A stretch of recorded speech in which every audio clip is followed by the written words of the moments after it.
नमस्ते। 76 स्टडी जी के चैनल में आपका स्वागत है। हम करें प्राचीन भारत का इतिहास। कल मैंने इसके वन लाइनर तथ्य किए थे। तो सबसे पहले आप चैनल को सब्सक्राइब करिए ताकि आपको समय पर नोटिफिकेशन मिलती रहे। और जो E M R S teaching non teaching SSC जो भी आप एग्जाम दे रहे हैं उसके लिए जीके से संबंधित क्वेश्चन आंसर है। हर विषय से करेंगे।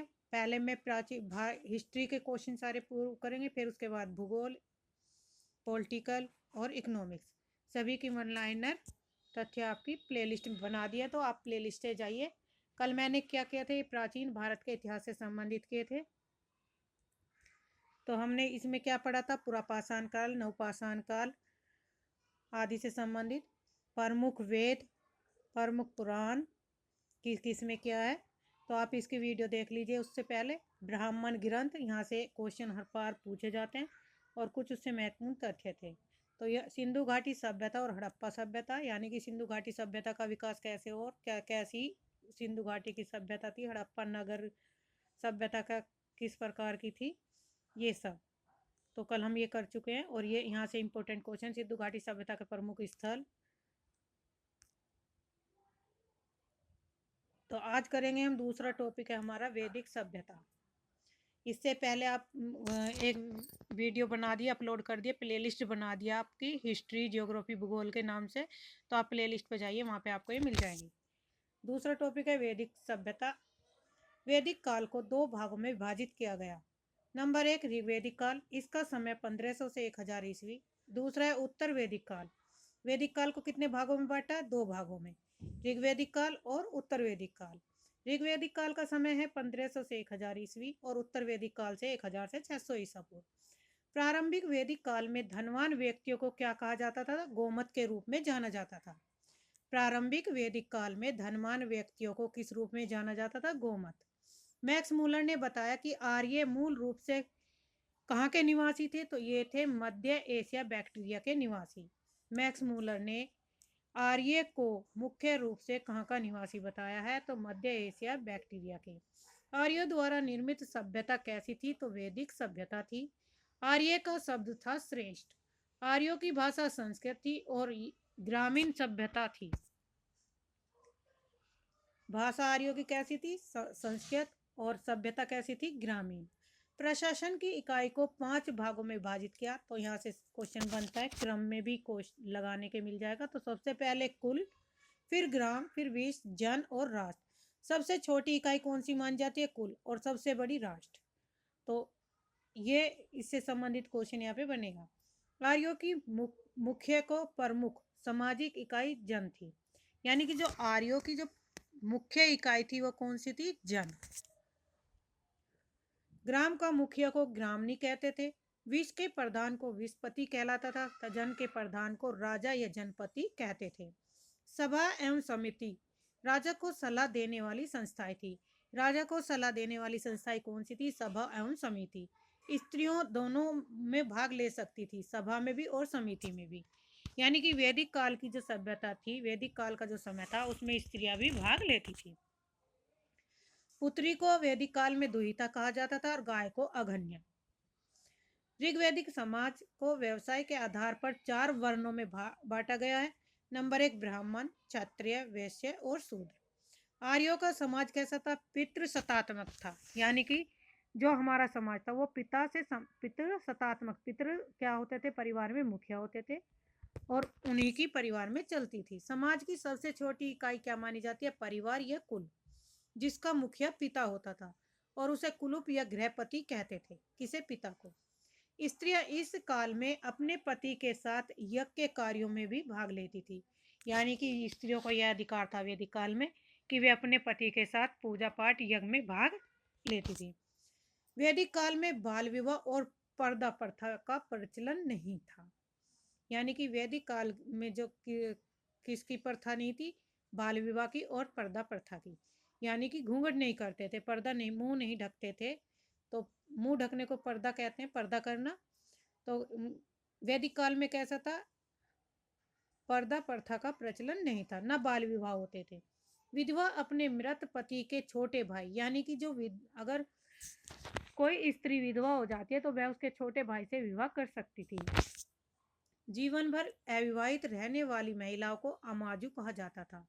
जो शादी नहीं करती थी जीवन भर, उन्हें क्या कहा जाता? अमाजू। आर्यों का प्रिय पेय पदार्थ सोमरस था, जो वनस्पति से बनाया जाता था। उपनिषदों की कुल संख्या कितनी है? तो 108 मानी जाती है। वैदिक आर्य सप्त सिंधु नामक क्षेत्र में रहते थे। तो वैदिक आर्य कहाँ पर रहते थे? सप्त सिंधु नामक क्षेत्र में, जिसका अर्थ था 7 नदियों द्वारा अपवाहित क्षेत्र। इनका अर्थ भी याद रखना है, जैसे कि वैदिक आर्य किस क्षेत्र में रहते थे? सप्त सिंधु क्षेत्र। सप्त सिंधु क्षेत्र को का क्या अर्थ है? तो 7 नदियों द्वारा अपवाहित क्षेत्र को सप्त सिंधु नामक क्षेत्र कहते थे।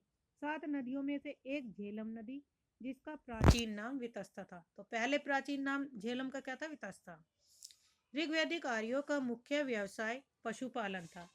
अब ऋग्वैदिक आर्यों का मुख्य व्यवसाय क्या था? पशुपालन। और उत्तर वैदिक आर्यों का मुख्य व्यवसाय क्या था? कृषि। यानी कि जो उत्तर वैदिक आर्य के लोग रहते थे, वो कौन सा व्यवसाय करते थे? कृषि का। और ऋग्वैदिक आर्यों के का व्यवसाय क्या था? पशुपालन। ये पशुपालन पालते थे, उनसे वे अपनी जीविका चलाते थे। आर्यों का प्रिय पशु क्या था? घोड़ा। और प्रिय देवता इंद्र। यानी कि आर्यों को सबसे प्रिय पशु में के रूप में घोड़े थे, और वे इंद्र देवता की पूजा करते थे। आर्यों के वस्त्र ऊन तथा सूत तथा चर्म से निर्मित होते थे।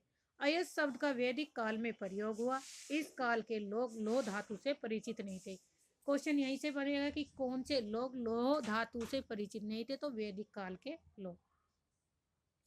गविष्टि गाय की महत्ता बताने वाला शब्द है, जो वेदों में गाय की हत्या करने वालों के लिए मृत्युदंड, अगर कोई गाय की हत्या कर देता था तो उसे मृत्युदंड का विधान था, और उन्हें देश से निकालने का भी प्रावधान था।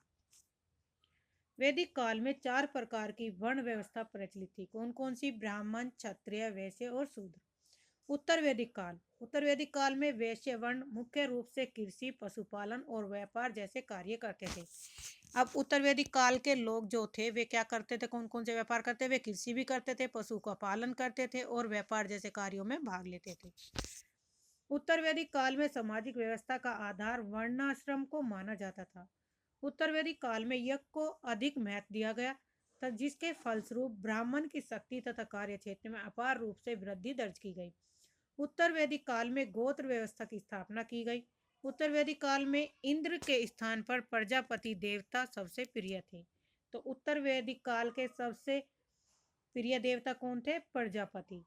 और ऋग्वैदिक काल में इंद्र थे। अब इंद्र का स्थान किसने ले लिया था उत्तर वैदिक काल में? प्रजापति देवता ने। उत्तर वैदिक काल में मुख्य उद्योग वस्त्र निर्माण था। जो मुख्य उद्योग था वो कौन सा था? वस्त्र निर्माण। उत्तर वैदिक काल में महाकाव्यों की संख्या 2 थी। महाकाव्य कौन से थे? महाभारत, जिसका पुराना नाम जय संहिता, और रामायण। महाभारत की रचना किसने की? वेद व्यास ने। और रामायण की वाल्मीकि ने। उत्तर वैदिक काल में पशुपालन के स्थान पर कृषि प्रथम व्यवसाय बन गया था। उत्तर वैदिक काल में आर्य हाथी, बाघ, नमक, चावल और मछली से परिचित हो गए थे। यानी कि वे इन चीजों के बारे में जानने लगे थे उत्तर वैदिक काल के लोग। प्रमुख वैदिक कालीन नदियां कौन कौन सी है? उनके प्राचीन नाम और आधुनिक नाम नदियों के। पहले प्राचीन नाम था परुष्णी, और परुष्णी का आधुनिक नाम हो गया रावी। शत्रुदी का सतलज, वितस्ता का झेलम, अस्कनी का चेराब, विपाशा का व्यास, और गोमती का गोमल। अब इन्हें याद कैसे रखना है? परुष्णी रावी, शत्रुदी सतलज, स और स। वितस्ता का झेलम है, अस्कनी का चेनाब, विपाशा व्यास, विपाशा और व्यास, गोमती और गोमल। तो इस तरह से आप इन्हें याद रख सकते हैं। प्रमुख दर्शन और उनके प्रवर्तक। योग दर्शन किसका है? पतंजलि का। न्याय दर्शन गौतम का। चरवाक दर्शन चरवाक का। सांख्य दर्शन कपिल मुनि, जो सबसे प्राचीन दर्शन माना जाता है। पूर्व मीमांसा जैमिनी का। उत्तर मीमांसा बादरायण, और वैशेषिक दर्शन है उलूकनाद। प्रमुख महाजन एवं उनकी राजधानी। काशी प्रमुख महाजन है, और उसकी राजधानी है, काशी की राजधानी क्या थी? वाराणसी। अंकी चंपा, मगध की राजगृह ग्रीवर, वजी की वैशाली, चेंदी की सुक्तिमती, वत्स की कौसाम्बी, पांचाल की उत्तरी पांचालाई छत्र या दक्षिणी पांचाल कापिल्य, मत्स्य की विराट, सूरसेन की मथुरा, कुरु की इंद्रप्रस्थ, गांधार की तक्षशिला, कंबोज की रायपुर हाटक, अवंती की उत्तरी अवंती उज्जैनी, दक्षिणी अवंती महिष्मती। असमक दक्षिणी भारत पोटली का एकमात्र महाजनपद है। मल कुशीनगर पावा में, कौशल सरस्वती अयोध्या में। फैक्ट दिए हुए तथ्य हैं जहां से क्वेश्चन बनते हैं। मगध महाजनपद गंगा एवं सोन नदियों से घिरा हुआ था। तो ये हो गया हमारा। अब पढ़ेंगे हम जैन धर्म के बारे में। जैन धर्म के संस्थापक और प्रथम तीर्थक कौन थे? ऋषभदेव, और उनका उपनाम आदिनाथ था। जैन धर्म के 23वें तीर्थंकर कौन हुए? पार्श्वनाथ, जो काशी के राजा अश्वसेन के पुत्र थे। महावीर स्वामी जैन धर्म के 24वें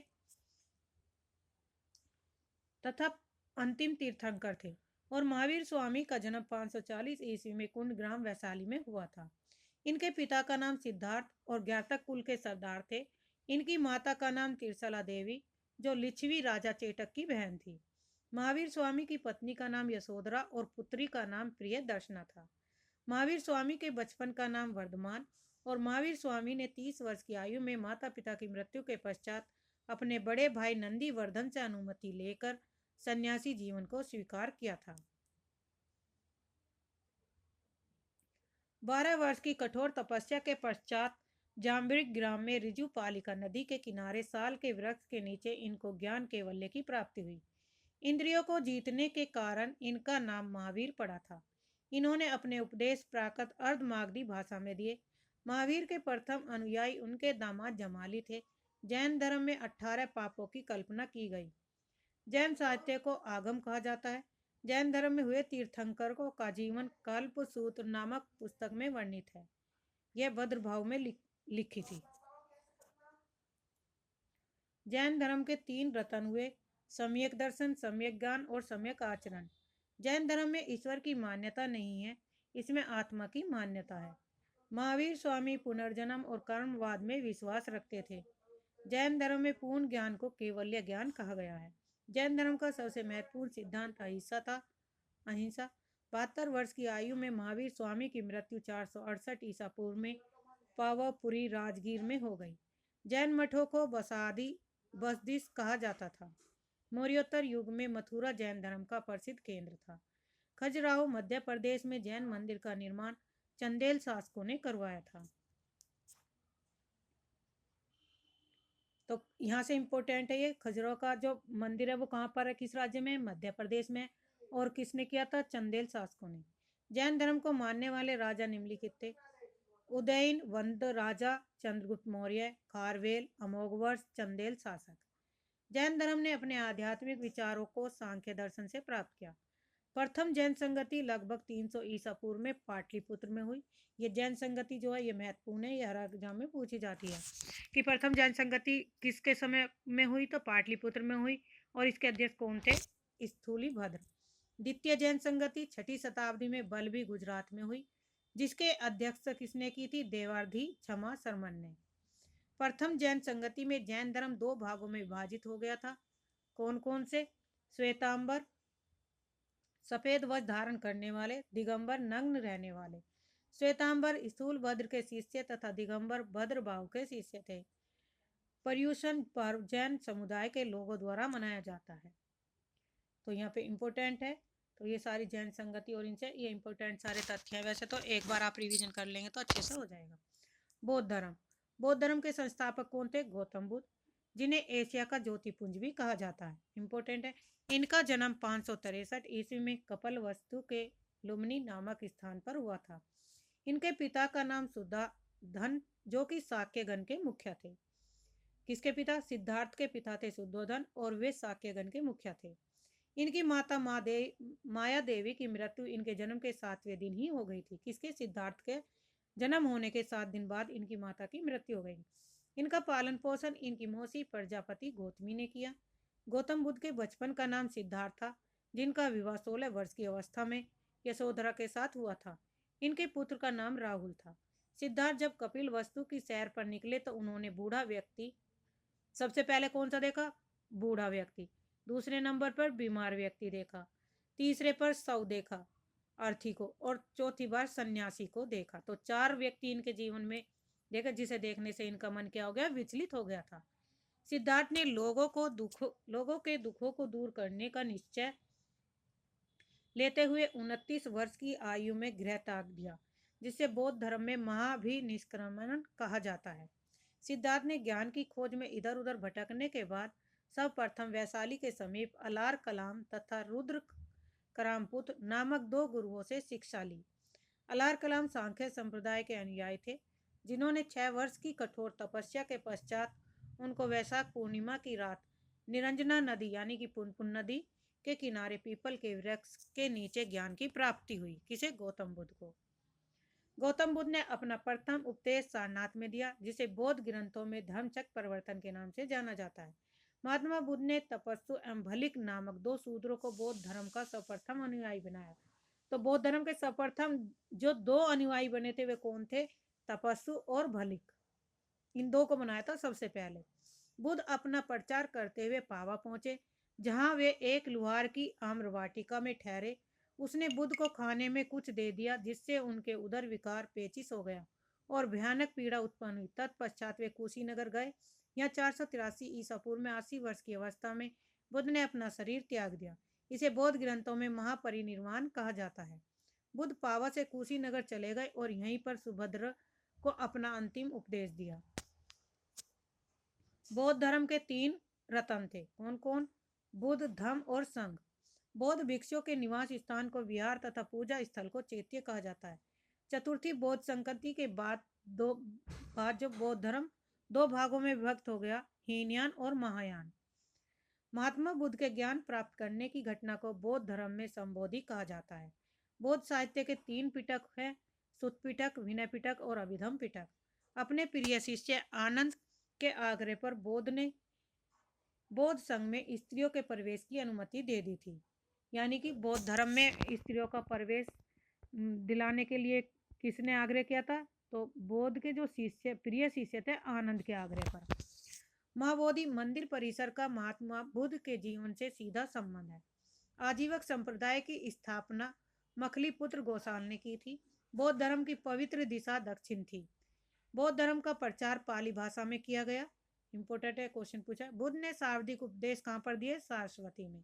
बौद्ध ग्रंथों में संस्कृत का प्रयोग अभिधम्म पिटक से प्रारंभ होता है। बौद्ध धर्म के अनुसार इच्छा सब कष्टों का निवारण है।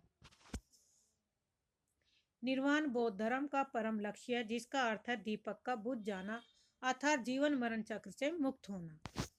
निर्वाण का प्रथम मुक्ति प्राप्त करना, मोक्ष की प्राप्ति। बुद्ध अनात्मवादी थे, परंतु वे पूर्ण जन्म में विश्वास करते थे। बुद्ध कैसे थे? अनात्मवादी थे, लेकिन क्या करते थे? पूर्ण जन्म में विश्वास करते थे। कालांतर में महायान संप्रदाय 2 भागों में विभाजित हुआ, शून्यवाद माध्यमिक और विज्ञानवाद योगाचार। शून्यवाद के प्रवर्तक कौन थे? नागार्जुन। विज्ञानवाद के प्रवर्तक मैत्रेयनाथ थे। सुत्त पिटक को प्रारंभिक बौद्ध धर्म का इनसाइक्लोपीडिया कहा जाता है। बुद्ध के पूर्व जन्म की कथाएं, जातक कथाएं सुत्त पिटक में वर्णित थी। तिब्बत में बौद्ध धर्म का प्रचार करने वाले बौद्ध भिक्षु परम पदम संभव थे। नालंदा तथा विक्रमशिला विश्वविद्यालय बौद्ध शिक्षा के प्रधान केंद्र थे। बुद्ध ने दुख निरोध प्रतिपद अष्टांगिक मार्ग को मध्यम मार्ग मध्यमा प्रतिपद की संज्ञा दी। अशोक, मिनांडर, कनिष्क, हर्षवर्धन ने बौद्ध धर्म के प्रचार प्रसार में अपना विशिष्ट योगदान दिया। इंपोर्टेंट है, बिहार और बंगाल के पाल शासकों ने बौद्ध धर्म के प्रचार प्रसार में अद्वितीय योगदान दिया। बुद्ध के पंचशील सिद्धांत का वर्णन छंदोग्य उपनिषद में मिलता है। उलाबना त्योहार मुख्य रूप से बौद्ध धर्म के महायान संप्रदाय से संबंधित है। अब बौद्ध संगति, इनसे इंपोर्टेंट क्वेश्चन संगति से आता ही आता है। प्रथम बौद्ध संगति 483 ईसा पूर्व। किस स्थान पर ही? राजगृह में। किसने अध्यक्ष की? महाकश्यप। और किसके शासनकाल में ही? अजातशत्रु के। द्वितीय बौद्ध संगति 383 ईस्वी में वैशाली में शाम कबीर या शुभ कामी इनने इसकी अध्यक्षता के में हुई और कालाशोक के समय में। तृतीय बौद्ध संगति 250 से 51 ईसा पूर्व पाटलिपुत्र में। इसकी अध्यक्ष है मोगली पुत्तिस और अशोक के शासनकाल में। चतुर्थ बौद्ध संगति प्रथम शताब्दी कुंडलवन कश्मीर में। अध्यक्ष थे वसुमित्र और कनिष्क के शासनकाल में बौद्ध संगति थी। ये चारों बौद्ध संगति इंपोर्टेंट। शैव धर्म, भगवान शिव की पूजा करने वालों को शैव धर्म वाला माना गया है। शिवलिंग की पूजा का प्रथम साक्ष्य कहाँ से मिला है? हड़प्पा से। ऋग्वेद में शिव का उल्लेख रुद्र के रूप में हुआ है। अर्थवेद में शिव को भव, सर्व, पशुपति तथा भूपति नाम दिया गया है। पाशुपत संप्रदाय शैव का सबसे प्राचीन संप्रदाय है, जिसके संस्थापक लकुलिश थे, जिन्हें भगवान शिव के 18 अवतारों में से एक माना गया है। कुषाण शासकों की मुद्रा पर शिव एवं नंदी का एक साथ चित्रण मिलता है। लिंग पूजा का स्पष्ट वर्णन मत्स्य पुराण में मिलता है। इंपोर्टेंट है। ईसाई धर्म, ईसाई धर्म के संस्थापक ईसा मसीह हैं। इन्हें यीशु नाम से भी पुकारा जाता है। ईसाई धर्म का प्रमुख धार्मिक ग्रंथ है बाइबल। ईसा मसीह का जन्म जेरूसलम के निकट बैतलेहम नामक स्थान पर हुआ। ईसा मसीह के जन्म को क्रिसमस के रूप में मनाया जाता है। जीवन के प्रथम 3 वर्षों में ये बढ़ई का काम करते थे। कौन? ईसाई। इनके पहले 2 शिष्य हुए एंड्रयू और पीटर। ईसा मसीह को सूली पर पेट्रियस पिलेट रोमन गवर्नर ने चढ़ाया था। ईसाई धर्म का प्रमुख चिन्ह क्या है? क्रॉस। इस्लाम, इस्लाम धर्म के संस्थापक हजरत मोहम्मद साहब थे। इनका जन्म 570 ईस्वी मक्का में हुआ। इनके पिता का नाम अब्दुल्ला तथा माता का नाम अमीना। हजरत मोहम्मद साहब को 610 ईस्वी मक्का के पास हीरा नामक गुफा में ज्ञान की प्राप्ति हुई। इंपोर्टेंट है, इन्हें मोहम्मद साहब को कहाँ पर ज्ञान की प्राप्ति हुई? हीरा नामक गुफा में। 622 ईस्वी में पैगंबर के मक्का से मदीना की यात्रा को इस्लाम धर्म के हिजरी संवत के नाम से जाना जाता है। हजरत मोहम्मद साहब की शादी 25 वर्ष की आयु में खदीजा नामक विधवा से हुई थी। हजरत मोहम्मद साहब की पुत्री का नाम फातिमा तथा दामाद का नाम हजरत अली था। इस्लाम धर्म का प्रमुख ग्रंथ कुरान। हजरत मोहम्मद साहब की मृत्यु 632 ईस्वी में हुई तथा इन्हें मदीना में दफनाया गया। हजरत मोहम्मद साहब की मृत्यु के बाद इस्लाम 2 भागों में विभाजित हुआ, शिया और सुन्नी। शिया मोहम्मद साहब के दामाद की शिक्षाओं में विश्वास करते थे और सुन्नी मोहम्मद साहब के कथनों व कार्यों पर विश्वास करते थे। अली की हत्या 661 ईस्वी में कर दी गई। अली के पुत्र हुसैन की हत्या 680 ईस्वी में करबला इराक में कर दी गई। हजरत मोहम्मद साहब के उत्तराधिकारी खलीफा कहलाए। इस्लाम जगत में खलीफा पद 1924 ईस्वी तक रहा, क्योंकि इसी वर्ष इसको तुर्की शासक मुस्तफा कमाल पाशा ने समाप्त कर दिया था। पारसी धर्म, पारसी धर्म का संस्थापक जरथुष्ट्र ईरानी था। इनकी शिक्षाओं का संकलन जैद अवेस्ता नामक ग्रंथ में है, जो पारसियों का प्रमुख धार्मिक ग्रंथ है। पारसियों का प्रमुख त्योहार कौन सा है? नौरोज। पारसी धर्म एकाकादी देववादी धर्म है। इनके अनुयायी एक ईश्वर अहुर मजदा को मानते हैं। सिख धर्म, सिख धर्म की स्थापना गुरु नानक देव ने की। सिखों के पहले गुरु थे गुरु नानक देव मुगल बादशाह बाबर तथा हुमायूं के समकालीन थे। गुरु नानक देव ने लंगर पंगत व्यवस्था का प्रचलन कराया। इन्होंने अनेक संगत धर्मशाला स्थापित की। गुरु नानक देव का जन्म 1469 ईस्वी में तलवंडी ननकाना साहिब में हुआ था। गुरु नानक देव की मृत्यु 1539 ईस्वी में करतारपुर में हुई थी। गुरु अंगद सिखों के दूसरे गुरु थे, जिनका मूल नाम लहना था। गुरुमुखी लिपि का आरंभ गुरु अंगद ने किया। इन्होंने लंगर और पंगत व्यवस्था को स्थायी बना दिया। सिखों के तीसरे गुरु अमरदास थे और गुरु अमरदास ने हिंदू मान्यताओं के विपरीत अनेक कार्य प्रारंभ किए। इन्होंने सिखों के लिए हिंदुओं से अलग एक विवाह पद्धति बनाई, जिसे लवन कहा गया। किसने बनाई थी सिखों से अलग? अमरदास ने। एक बार अकबर ने गुरु अमरदास से मुलाकात की और इनकी पुत्री बीबी भानी को कई गांव दान दिए। सिखों के चौथे गुरु थे रामदास। अकबर ने गुरु रामदास की पत्नी बीबी भानी को 500 बीघा जमीन भी दी थी। गुरु रामदास ने इसी जमीन पर अमृतसर जलाशय और अमृत शहर की स्थापना की। अमृत शहर का पहले नाम रामदासपुर रखा गया था।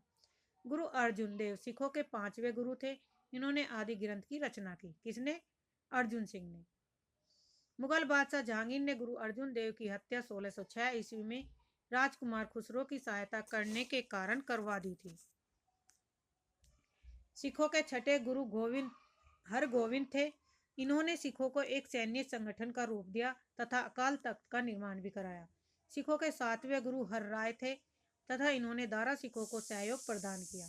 सिखों के 8वें गुरु हरकिशन थे। इन्होंने दिल्ली जाकर औरंगजेब को गुरु पद के बारे में समझाया और इनकी मृत्यु चेचक से हुई।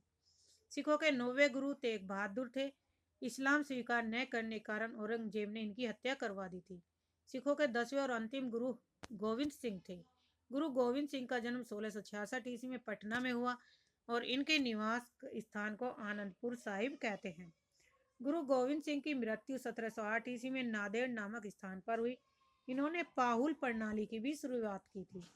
इन्होंने सिखों के लिए 5 पंचम कार अनिवार्य किए: केस, कंगा, कृपान, कच्छा और कड़ा। इन्होंने ही पुरुषों के नाम के अंत में सिंह तथा महिला के नाम के अंत में कौर जोड़ने को कहा। खालसा पंथ की स्थापना 1699 ईस्वी में बैसाखी के दिन गुरु गोविंद सिंह ने की थी। इनके 2 पुत्र फतेह सिंह और जोरावर सिंह को वजीर खान ने दीवार में चिनवा दिया था। गुरु गोविंद सिंह ने आदि ग्रंथ को वर्तमान स्थायी रूप दिया और यह भी कहा कि गुरु वाणी अब सिख संप्रदाय के गुरु का काम करेगी। बंदा बहादुर, इनका जन्म 1670 ईस्वी में पुंछ जिले के राजौरी गांव में हुआ था। इनके बचपन का नाम लक्ष्मण देव था। किसके? बंदा बहादुर के बचपन का नाम लक्ष्मण देव।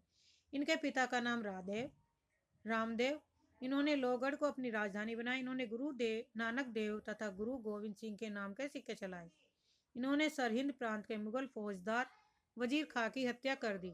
मुगल बादशाह फरूख शेर के आदेश पर 1716 ईस्वी में बंदा बहादुर को मृत्युदंड दिया गया। आज के लिए इतना ही। धन्यवाद। चैनल को सब्सक्राइब करिए, लाइक करिए, शेयर करिए ताकि आपको समय पर नोटिफिकेशन मिलती रहे। करंट अफेयर से संबंधित जो भी वीडियो आपको चाहिए तो वे आपकी प्लेलिस्ट बना दी, आप वहाँ से देख सकते हैं।